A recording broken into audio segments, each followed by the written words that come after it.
Hello everyone, welcome back. Today we are going to discuss about pumping lemma for regular languages. Now, pumping lemma for regular languages tells that consider a particular language a regular language. If it is a regular language, then it should satisfy some three conditions. So this is what is the basic idea of pumping lemma. That is, if you have a particular language and you are telling it is regular language, then it should satisfy certain conditions.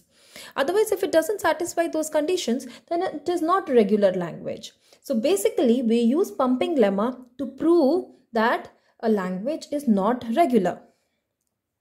Now, to recap, what is a regular language? A regular language is something that can be drawn using DFA or NFA. That is, for every regular expression, there will be a DFA, and for every DFA, there will be a regular expression. Okay, so now let us move to the pumping lemma. Let us see the statement first. Let L be a regular language. There is an integer n greater than 1. So we have some integer called pumping length such that any string W, which belongs to the regular language, and the length of the word is more than n, can be rewritten as W is equal to XYZ. So what does it tell is, you take a particular word, just for an example, let me take W is equal to 00110 for example. Now I should choose some n value, and that n value has to be less than the length of the word.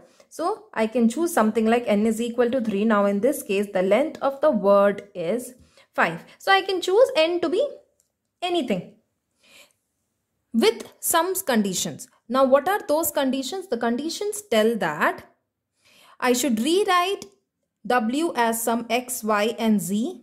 So basically I should divide the string into three parts, x, y and z, and the y portion cannot be null.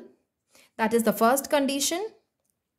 The second condition tells, we will come to second condition. The third condition is the length of x and y has to be less than or equal to n. So now my x and y should be included within n.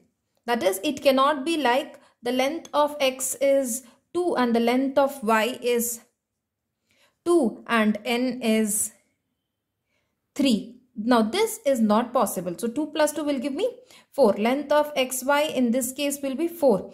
4 less than equal to 3, condition is false. So my x and y put together is to be less than or equal to the value of n whatever I have chosen. And the second condition tells that if I pump y portion I number of times, the result should again be belonging to regular language. Okay, if I pump if I pump y I number of times, then the result should still be belonging to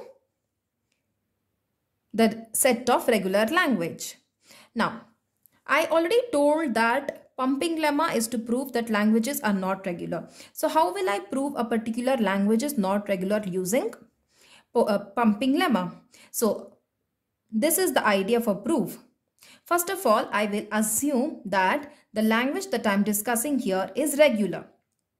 Now, pumping lemma tells that if it is a regular language, so you take a pumping length, that is our n, and try to implement all the three conditions for that. Now, in case if the three conditions, any one of the three conditions fail, that means the language, our assumption that the language is regular is wrong. Hence, this is a proof by contradiction. Proof by contradiction because we initially assume that the language is regular and we go on to prove that the language is not regular. So in such a situation, it is a proof by contradiction.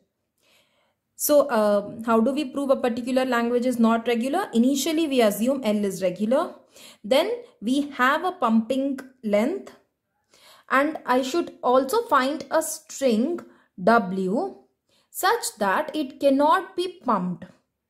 and I should show that the condition, any one of the condition is failing, due to which our assumption that the language is regular is wrong, and hence the language is not regular.